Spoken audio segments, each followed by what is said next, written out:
likas na yamang lupa ay isa sa pinakamahalagang yaman ng ating bansa. Ito ay nagbibigay sa atin ng pagkain at pangkabuhayan. Sa mga kapatagan, sinisagawa ang mga pagsasaka ng palay na bumubuhay sa maraming Pilipino.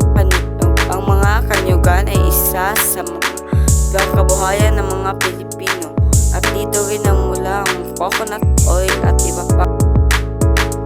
Ang kalsada ay may mahalagang papel sa araw-araw na buhay ng mga tao.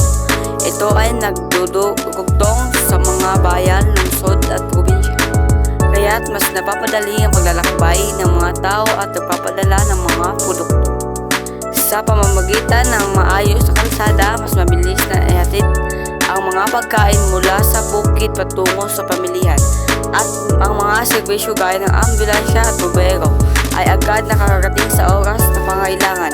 Bukod dito, nakakatulong din ang kalsada sa pagunlad ng kabuhayan dahil naging daan ito sa paglago ng turismo at negosyo. O mga dam na pinagmamayari ng National Irrigation Administration or NIA ay nakalaga sa sektor ng agrikultura sa Pilipinas. Ito ay nagsisilbing pangunahing patubig para sa bukirin, lalo na sa mga taniman ng palay dahil sa NIA Dam nagkaroon ng sapat na tubig ang mga magsasaka kahit sa panahon ng tagtuyot. Kaya't patuloy pa rin ang kanilang produksyon ng pagkain. Ang sari-sari store ay isang mahalagang bahagi ng bawat pamamayanan sa Pilipinas.